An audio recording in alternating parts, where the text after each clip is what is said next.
Neighbor A's. Gene, right, yeah, okay, thanks for bringing the food, for the coffee, Ron, appreciate that. Now, there's a lot of stuff there, please don't leave it for me. Okay, if you go home hungry, it's your own fault. Take it with you. Take it with you. Okay, they're going to, here we got video this for YouTube, so enjoy. All right, what I'm going to talk about today is all the information that comes from this book that Ford put out in 1936 on front end alignment, all the angles, why the angles are in there. So if you have questions, maybe save them till the end or raise your hand.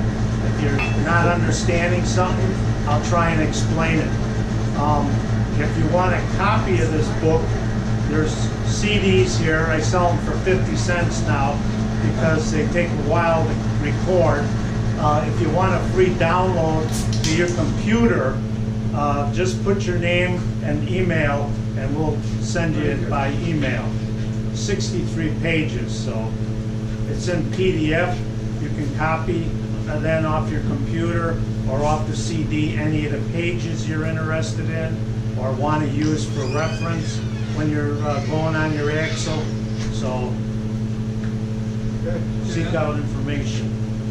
Yeah, also I've got some McMaster catalogs here for people if anybody likes walking around with a 10-pound book. You know that's all online, right? Yeah, it is now. That's why these are here.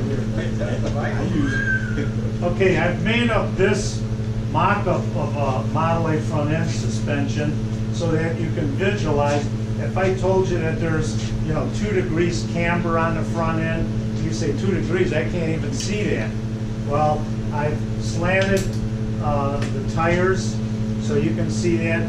I put outriggers on the spindles and they're dipped down because on the Model A front end, the tires and wheel assemblies become cones. And if you try and roll a cone on the floor, it will just roll backwards. So they toe in the front tires for that reason. The left button makes it go forward. Okay, that's the cover of the book. It was 25 cents then, so, everything goes up. There's 4 chapters in the book. The factors, the effects, complaints of people who've had problems with their suspension. The first one is caster. Anybody who's ever ridden their bicycle with no hands and was able to balance on their bike is taking into account the factors of caster. If you move the center line of the kingpin forward of the wheel, it will always track straight. Now, the Model A incorporates caster, I believe, because I've sent away for the blueprint on the front cross member. The pocket where the front spring sits is tipped back 5 degrees. So, in effect, the front cross member establishes the caster angle. Oddly enough, when they try and correct for deviations of caster, they don't go to the front cross member, they bend the axle back to correct for negative caster. Or if there's too much caster, they'll bend it forward. Caster can deviate up to 25%. So if you had 8 degrees, you're still okay. If you had 3 degrees, you're still okay.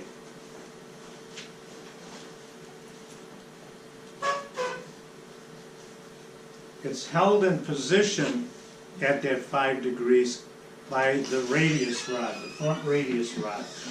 Now that's mounted in a spring system underneath the transmission. So they're prone to bending, they're prone to damage. You can, morning. You can see from this that the front radius rod does control caster to some extent, but the small amount that you would be able to move the radius rod up or down doesn't change the caster all that much. Now camber is the outward tilt of the wheels. And that's what you see when the outrigger goes down. They want pressure put on the larger inner wheel bearing. And so that's why the inside wheel bearing is larger and the outside is smaller. Camber changes all the time. If you go over a bump, camber on one wheel will increase, camber on the other wheel will decrease. Sideways or kingpin inclination is the fact that we have the kingpin tipped at about 7 to 8 degrees so that the wheel pivots at the ground through the center of the tire. It would be similar to a ballerina spinning on her toe. If she wanted to spin like this from the outside, she would be dragging one foot. So they tipped the kingpin on an angle so that it meets the road at a point that it can just pivot on the tire, the center line of the tire.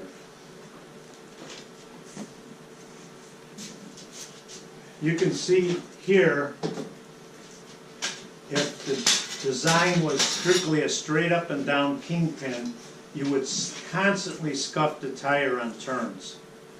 Also, you would put a lot of undue pressure on the kingpin and its bushings. So on the right side is the desire they have to spin it. Also, an important factor is this bearing that's underneath the kingpin. This takes the weight of the car and allows you to turn the wheel and still control the car at the tires. The kingpin inclination is established in the axle, and this is the gauge we use to check it. The Ford front axle is symmetrical. It can be turned one of two ways. The spring perches and the kingpin holes are all machined at the 8 degrees. It makes checking the axles and machining the axles easier for Ford. The arc that's put in the axle gives it strength. Camber is making the cones of the front wheels. There's actually a deformation of the tire in this way, and because of that, that's why you need toe-in. You can put a nice set of new front tires on a Model A, and if the toe-in is not correct, you could ruin them in as little as 100 miles. Yeah. One of the ways of testing, and I'll show you a picture here later, to tell if your toe-in is correct, is to run your hand across the tread pattern.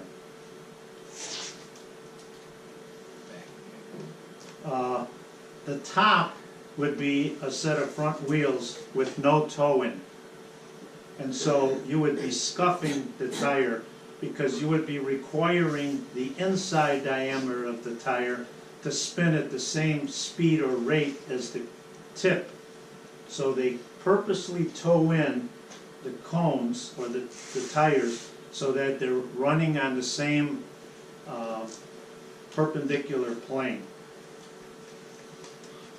Another thing that's important, and these are all in adjustments, the point of intersection, which is the camber and the kingpin inclination together, is you want the point that the tire pivots on to be right at the road, not below the road and not above the road.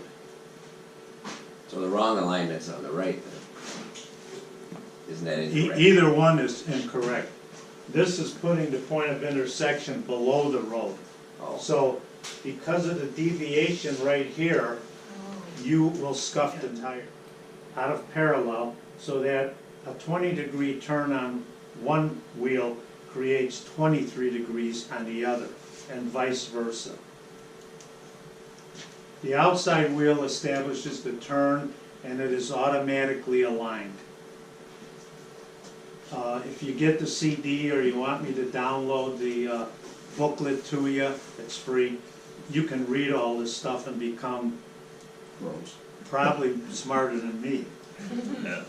On a car, the straight ahead position is the optimum spot. That's why you have the least amount of play in the steering wheel, hopefully. And there's only one place where the toe-in is still engineered correctly at a certain angle.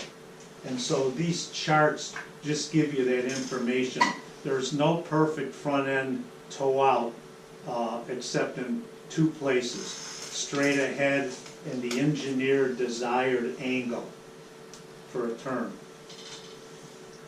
One of the ways of telling if you have problems also in the Model A front end is turn the wheel straight ahead, get your steering wheel in the center, and your drag link should come straight down. Your pitman arm should come straight down.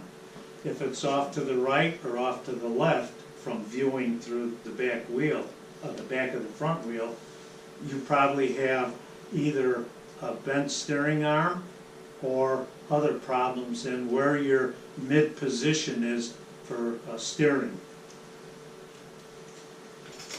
Here's the figure 18 where it tells you that the pitman arm should be straight up and down.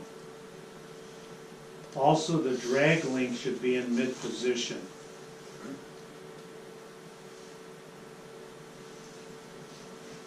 The drag link comes straight forward off the steering box so that as the axle goes up and down on bumps and everything, you don't feel any pulsing or movement in the steering wheel.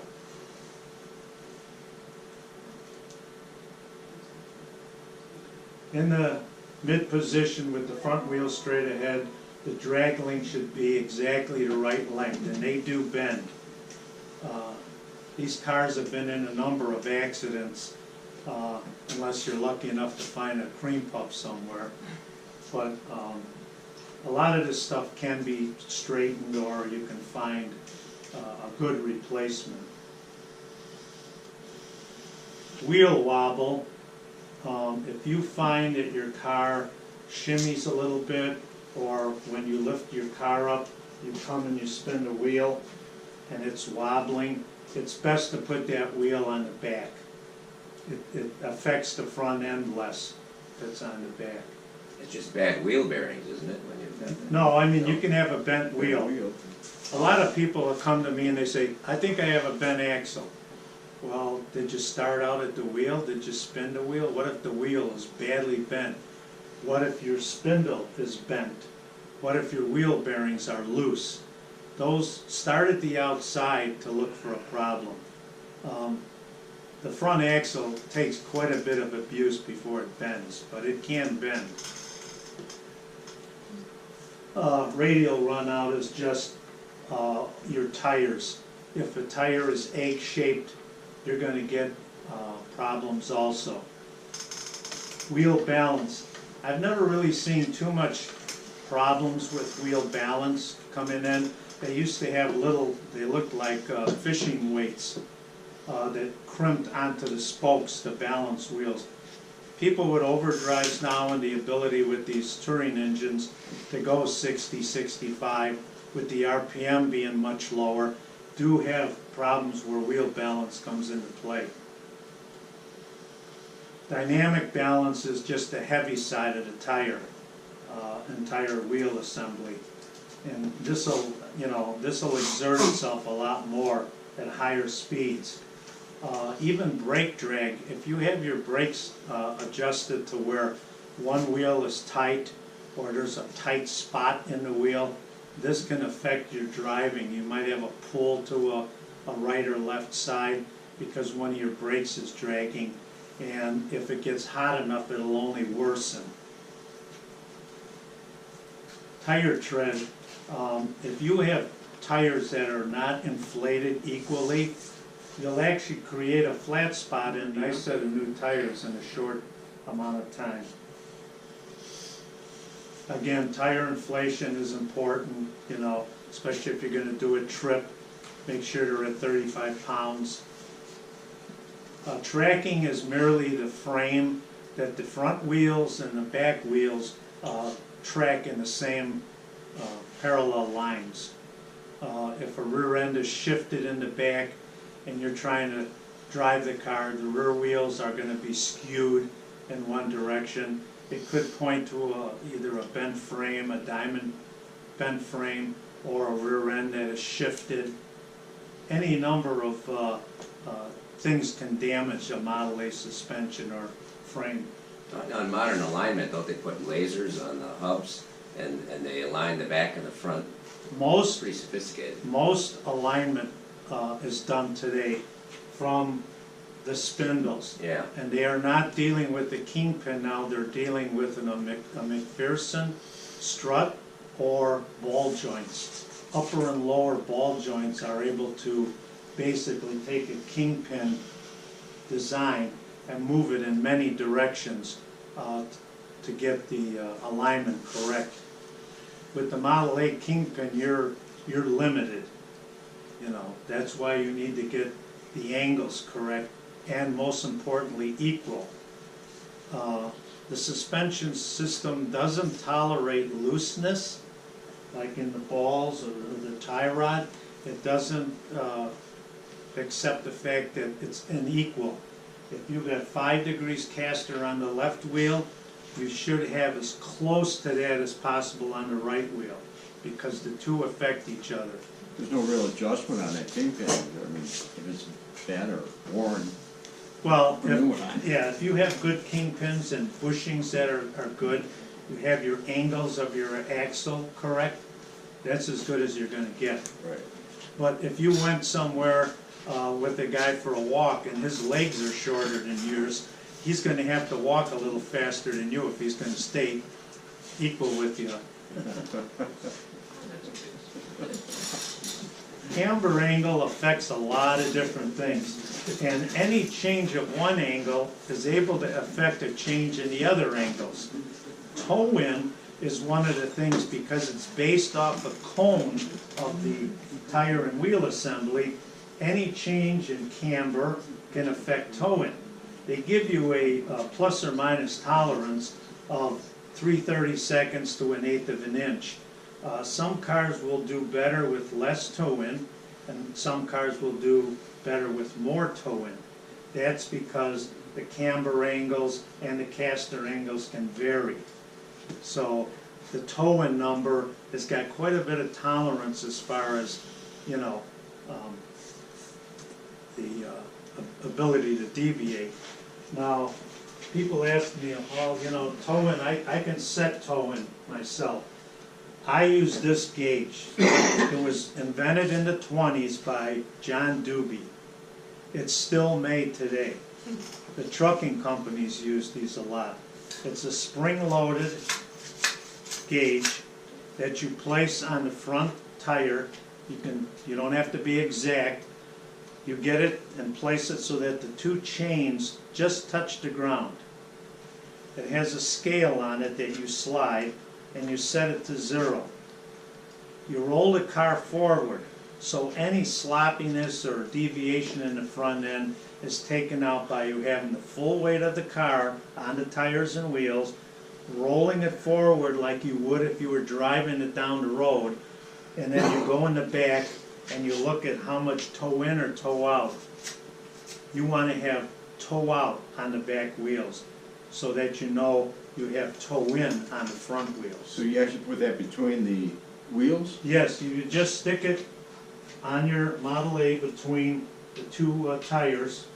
Just get the chains to touch the ground, roll the car forward, the gauge will roll up and around, and you bring it to the point where the chains again just touch the ground. And then you read the scale. Very simple. The full weight of the car is on the ground. You should have the tires inflated to, you know, equal amount 35.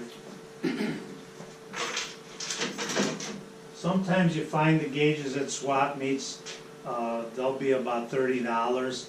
A brand new one shipped to your door is $78 off eBay. For a club to buy one, it's not a big expense. And if you do safety checks in the spring on guys' cars, it's easy to check their toe in. So. Question back here, Don. Okay.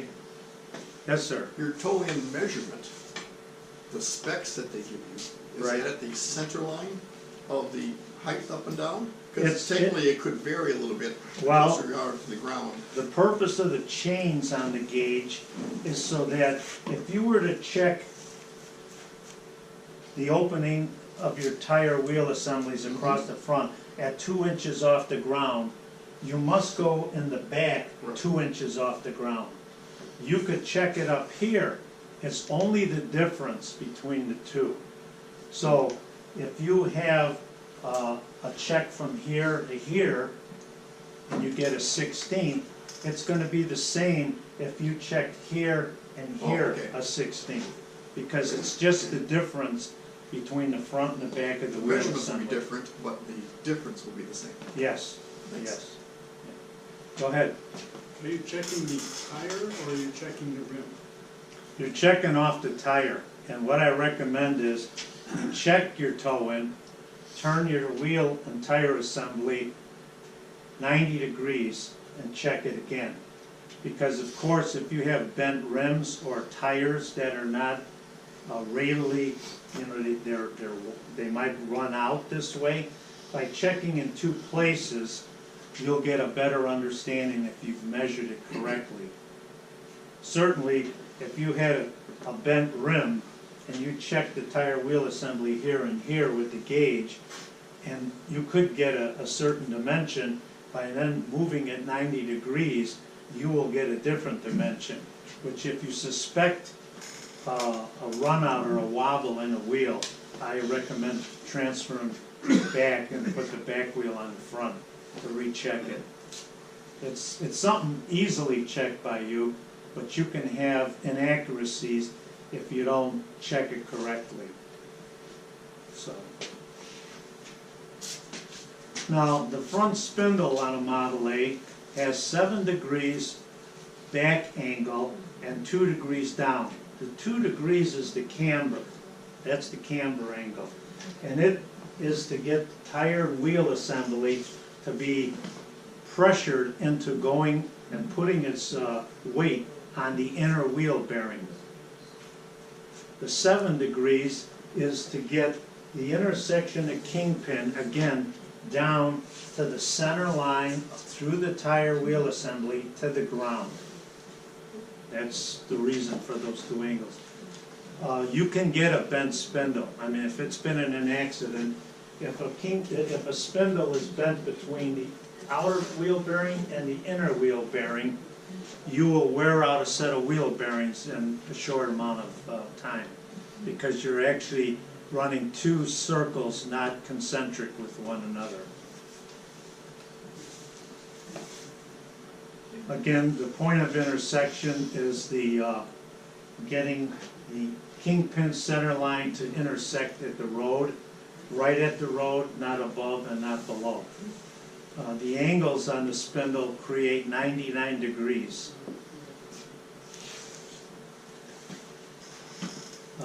Again, we explained toe-in, all the things that can change toe-in, why toe-in is affected so readily.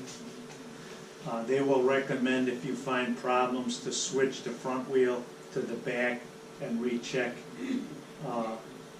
Here's the method used to determine, even if you've set your toe-in at, let's say, 1/16, driven the car for a couple hundred miles, and you feel a feather edge on the tires. The 16th is really not the correct toe-in for your car. There could be something else that's affecting it. Caster and kingpin inclination could also be coming into play, because again, the angles all need to meet with each other in a way that they are all correct. Is feather edge different than scalloping? I'm not familiar with scalloping, but you can go on any car, and I've walked around at Mafi and just ran my hand over tires, and you'd be surprised at the number of cars that do not have correct toe-in. And guys can live with it, you know, they'll drive the car, but their tires will have a sharp edge on either the outside or the inside. So the key thing is that you check your tires will tell you if your alignment's correct, you'll always detect it in the tires. It is one of the first places, so I could walk up to your car and at the very least, by rubbing my hand across the tires, tell you if your toe-in is off or it's on. So, it doesn't mean it's just toe-in, but that's the first indicator that I don't have to put a gauge on your car to know that there's a problem. So these are all the things that can affect problems you have at the front end. Caster change, if your front spring is very badly sagged, a bent radius rod. I don't know of a way of checking radius rods. There is a guy in, I believe, Des Plaines, Larry Rust from the Illinois region. He can reball a worn or very badly pitted front radius rod ball. He showed me some of the radius rods that he's gotten in to reball, and they were very bent. So unless there's a way of straightening them, and I imagine there is something, but I don't know how you would gauge it. I would think that if you put your axle underneath the car and the ball with the least amount of resistance, either doesn't have to be jacked up to fit it up into the back of the bottom of the trans or bell housing, that's good. If it's laying down 3-4 inches, it could possibly be bent, or your caster could be affected. So there are different ways, and observations are a big thing with examining your car. Again, toe out on turns, we talked about that, is 20 degrees on the outside wheel, 23 on the inside, and vice versa, to spot a bent spindle arm. I don't know what Bratton's does. If you were to take your old spindle arms off, send them into Bratton's and they reball, you don't necessarily get yours back, maybe unless you request it, but it would be nice to know if you're sending in a straight one and getting a bent one back. Again, this is the optimum spot for toe out to be at a certain turn. It goes into the graph of what would happen with the car that had absolutely no toe in, where it would be an optimum turn. And so this is getting a little too technical for me, so if there's an engineer here who designs front ends. Oops.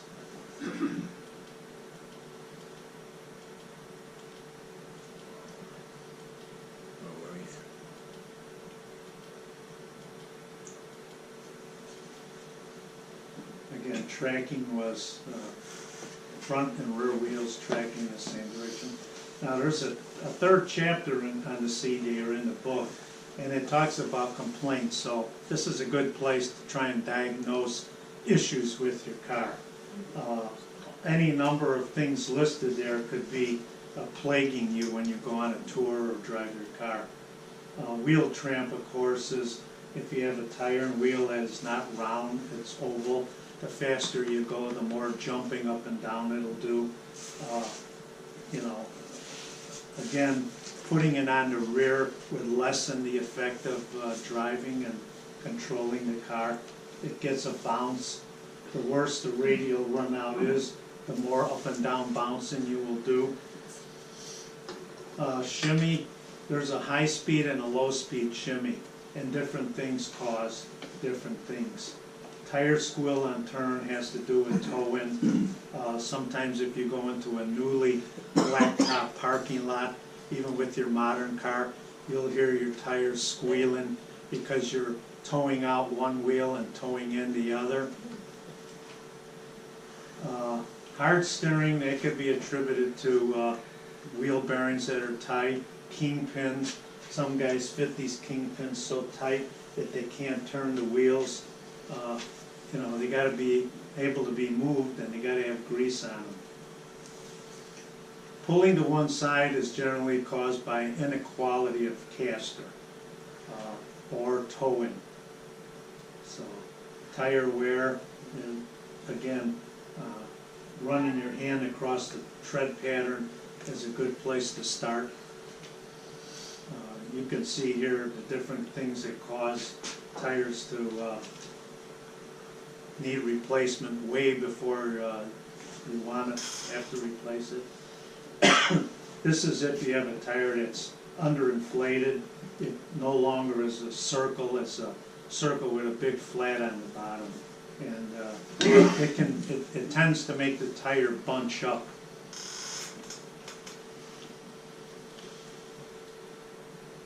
So this fourth chapter actually goes into someone driving a Model A or AA truck into a dealer. These are the tools that they use. K.R. Wilson supplied a number of them. It goes through all the different methods for checking certain things on the front end. Never ever heat the axle, never ever heat the spindles or the steering arms. All bending or correction should be done cold. And I realize that that's not always easy. You need a hydraulic press. These are the tools that K.R. Wilson uses for correcting axle bends. And I brought a couple of them here.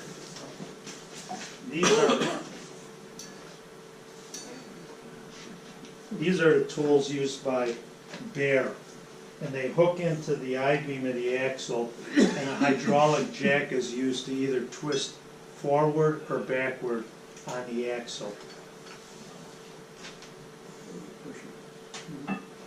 They have to be heavy duty because of the axle is very strong.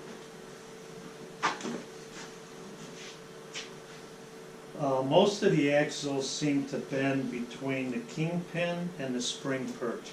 And I'll show you something that is obvious when you have an axle like this and what can be checked. To decrease camber or increase, they will usually bend the axle either at the top or the bottom, and you can see how they're able to increase. Again, they're increasing or changing the angles here, up or down.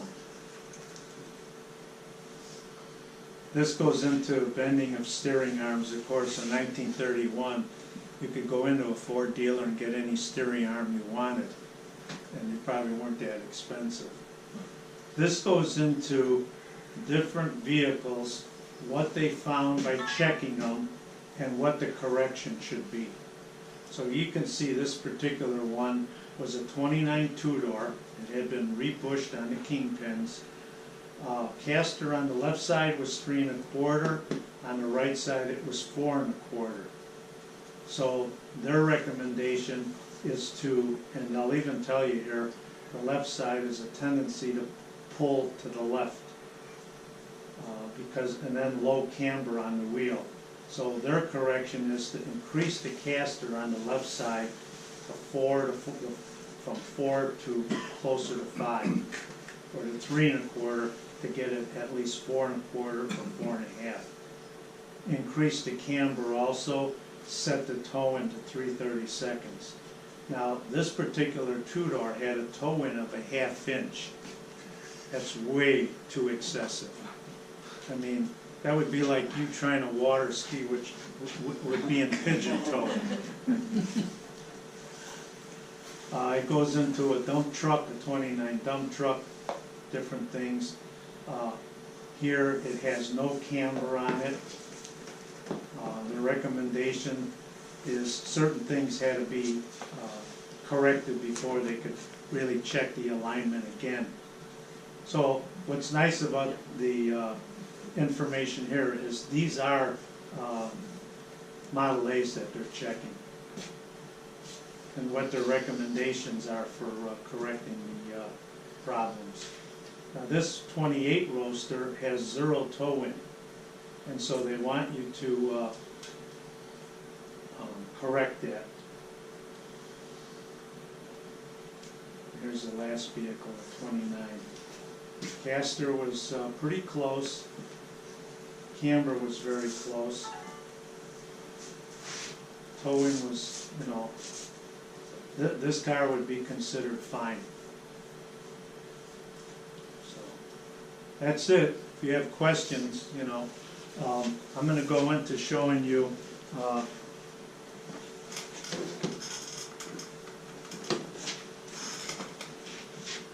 a set of cones and pins like this were sold by K.R. Wilson. This is a Bear setup.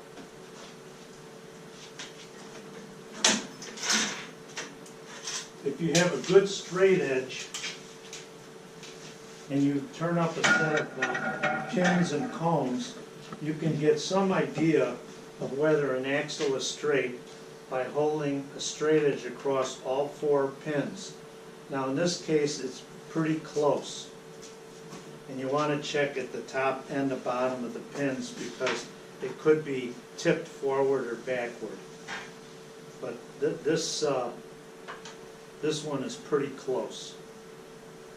I know this one is bent.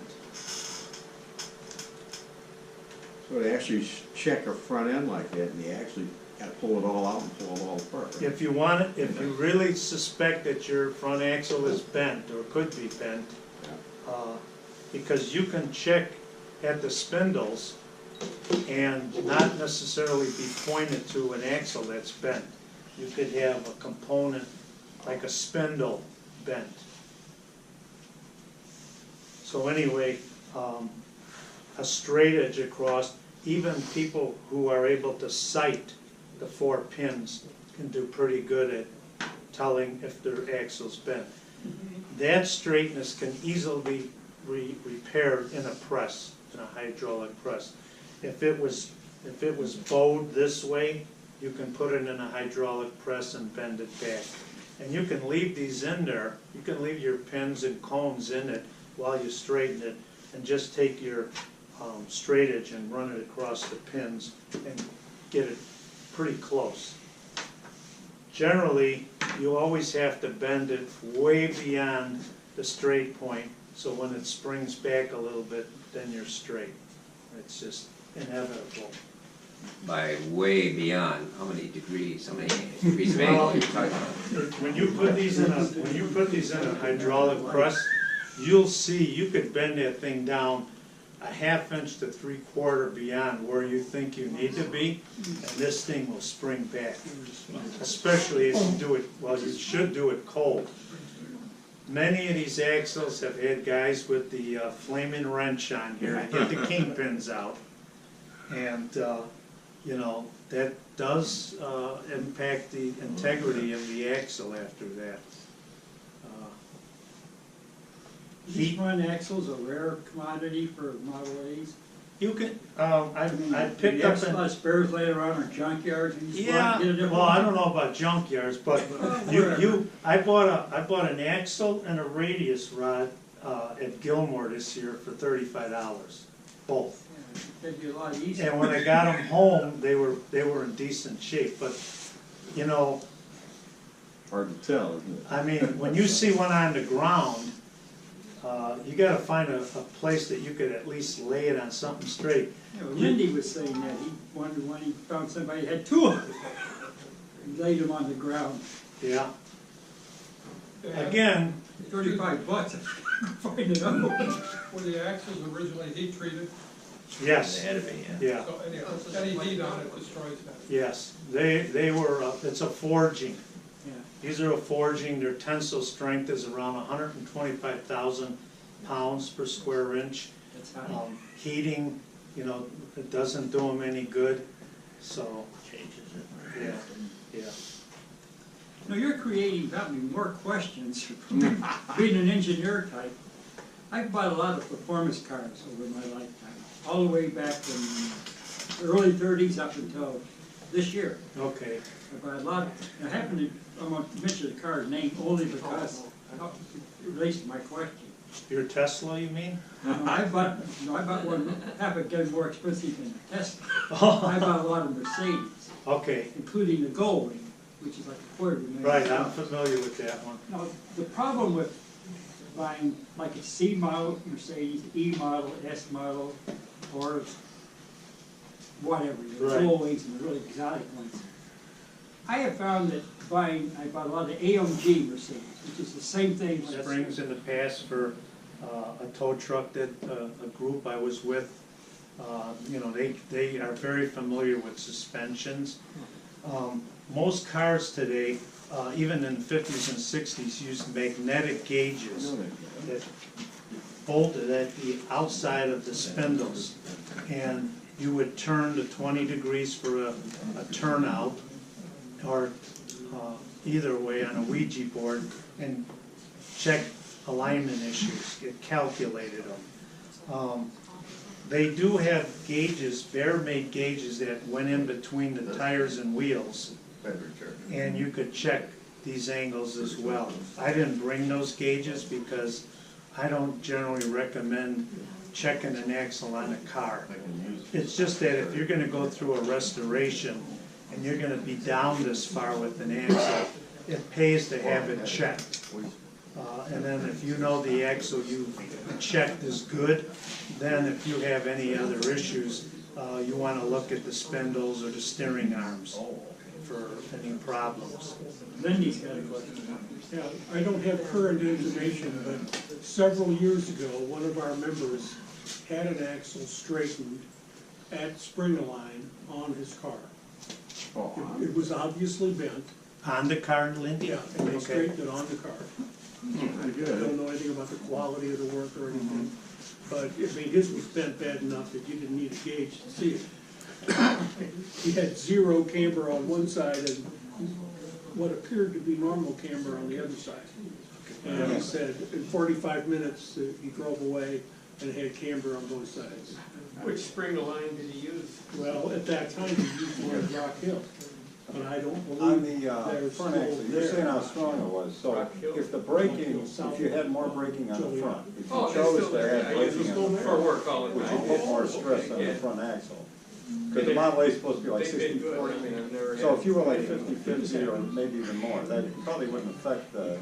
Years ago, you did not find front brakes on cars. And the reason That's is, why my friend with a Model T is all, whenever I want to add front braking, he's always advising me against it. But his axles, of course, is a much different animal. I know what the Model T axle's like. The cars in the 20s and before didn't put front brakes on cars because it has an adverse effect when you're turning and you're stepping on the brake. It puts a lot of load on the front end. Puts a lot of load on the front end. So until they perfected, like on the Model A, they got a mechanism and a setup on the front of a Model A where applying the brakes didn't change any dynamics of the front end during the turn or in straight ahead. So, Okay, so if there was more on the front, it would have, I don't know. yeah. Not percent, I mean, we're talking 10%. Dan? Yes. Is there any way of checking, so when you put the front end up into the car, it's only held in by the two clamps? That's what establishes that 5-degree. The front cross member is made from Model A, and its spring pocket is tipped back 5 degrees. And that's what I found from the blueprint from the Benson Ford Research Center. When I was a kid, we used to take the Model A cross member and put it in the later cars we'd chop and channel it to lower the front end because one came straight across and the other one had a dip in. So we'd take and burn out the front end cross member.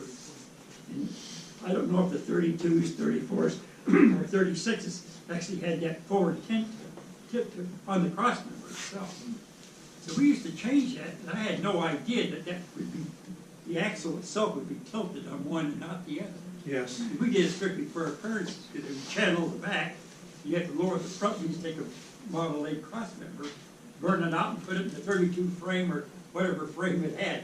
I try and remind people too that the front end of a Model A on your car is really only held in by 2 brake rods, which aren't going to hold the front axle, 2 shock arms, which are mounted in, on a ball, and these shackles. The shackles and the spring bushings are an important part of the front end. If you got sloppy shackles and sloppy bushings in the spring purchase, this axle is prone to having lots of problems. That's why we couldn't go over 200 miles an hour on a model 32 Ford. For good reason. I was trying to fly. If the car is leaning to one side, say the driver's side, Okay, would that be the spring itself or the? more than likely, there could be a problem with the spring on one side. Model A and V8 Fords are one of the few cars that has a reverse Elliott spring across the front. The only other cars I know of that use that was the Cord, the L29 and the A10, A12 Cord. They had one single spring going across the front. Most all other cars have two springs, left side or right side. So it wouldn't be the shackle, it'd be the spring itself, you would think? I mean, if the shackle was very badly worn, but I'm talking about a normal situation where the spring shackles and the shackle bushings are snug in the spring, you could have a cracked leaf on one side. And that would weaken the front end enough where it would, and that's true of the rear also. If you have a cracked spring in the back, you can have a rear end that's leaning, or a body that's leaning. Good idea. Are those hard to detect, those cracks? One more question, on the ball on the radius, I bought I used to have wobble, but then when I got a new steering box, they kinda went away, but, I got the bushing for the ball, they make a shim. You put Not in the there. rubber ball. No, One I that just goes bought, in here? I got a 31 and I bought the shim, I never put it in. Because once the wobble went away, my incentive went away. But since it's 88 years old and unrestored, I'm assuming there must be some wear back there. Any opinion on that? I mean, You're talking about on the ball on itself? the ball itself. I The would ball think. itself is supposed to be 1.5 inch diameter. Yeah. If it's worn 20 thousandths, it's not gonna make much difference. What will happen is somebody put their smartphone and taped it underneath their Model A frame and pointed it at this and took the car for a ride. That thing goes up and down sometimes as much as an inch, constantly. And they didn't lose their phone? No, luckily the phone stayed on there. That's the one I found wrapped in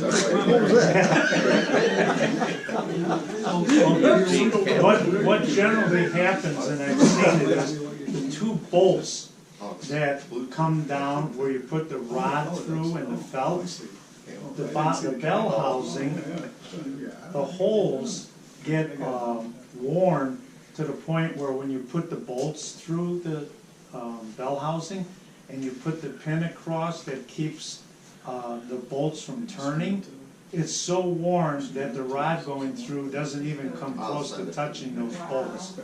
And so you're trying to tighten the nut on there and the whole thing's just spinning. So you can put washers into the bell housing to bring those bolts back up to where they belong. So if you don't, and you put the bolts on like you're supposed to, you're gonna have a lot more travel of that thing up and down than it's supposed to have. And the T uses the same system, only a smaller ball. So theirs goes in the oil pan. Yes? Do you think that 1 inch travel you were just talking about that was recorded is a normal spec? Or is that just, it's not supposed to have that much? I think a lot of it has to do with wear in the bottom of the clutch cover, the bell housing. It should be probably next to none. Well, when you put the bolts through that secure the top and bottom cap, and sometimes you can put a washer in there to compensate for a ball that's worn. If you go to put that pin through and it's not close to the bottom of that machined out slot, then you've got wear in that bell housing. And that just allows those bolts to go up and down excessively. So if you were to take your cell phone in 1930 and make the same repair, you wouldn't see that part bouncing up and I down. saw a guy try to tie a candlestick phone up under his car, but it took me. Leave the floorboard out, put the kid down there. Yeah, you could take a floorboard out and feel it. Yeah. We used to actually split that, we call it the wishbone, we split it and fasten it on both sides of the car, let the engine, the oil pan come down between it. I guess if you had a real adventurous wife, she would agree, Coles. It has a protractor on it, and again, you can, even in a hydraulic press, you can do bending, or you can increase or decrease. If you have a pretty straight axle, and you find these angles off, you can straighten them and repair them in a press. It's when you have these rods this way or this way, and you need a twisting action, then you have to resort to either like Elgin spring-align or those plates to twist it back where it belongs. Oh, you just don't bend the rods? Well, you wish it. That's all you do. Superman could probably bend the rods, Yeah. but not the axle. We used to change the angle by that's the radius of gyration, and try and twist it this way, or camber this way. We take regular structural shapes, and with the torch, we'd heat either the top flange or the bottom flange, or just the web, and we could actually heat just one section, 2 or 3 places, and it would actually bring it down or twist it. Yeah, see, now you did a no-no, you heated it. Yes, right. And an engineer, I hear that? Bridges and long spans where you wanted to have the thing come back down to horizontal because of the load. We used to do it with just torches. The flaming wrench. Yeah, you had to know what I never heard that Gas term, hatch. but I'm gonna remember it. How about the street robbers, they heat them up and then drop it? Yeah, there's all kinds of, in order to lower cars, they'll do anything, small Then they tires. take it to the salt flats and run 138 miles an hour. When you think about how much the Model A front axle assemblies held in a car, when you're going down the road doing 60, 65, the scariest thing is getting a blowout in a Model A. Because those tubes don't hold air very long. Hey Danny, if you did heat that axle, or somebody did at one point, what would happen? Was the axle physically break possibly? No, you Probably be can, softer. It'll just bend on its own easier? there are pictures of these being twisted several turns. The tensile strength is that good, they won't break, but by you heating it, if it took 25 tons to make a bend in this axle so much, after you've heated it once, it might only take 50 tons to bend it. So you're more prone to having it bent once back in the car? Yeah, Yield points would be less. yeah. Heating it does, I mean, they purposely forge it and heat treat it so it has strength. And by heating it, now you've compromised that, so. They call it like the yield point. It'll go so far but come back, but once it goes beyond it, that's the yield point. It will not return to its original spot. No. And that's heat treating and temperament. Well, you fixed it, then you put a for sale sign in the newspaper. It was heated. And then the next poor guy comes here. Any other questions? Very good presentation. Thanks, Dan.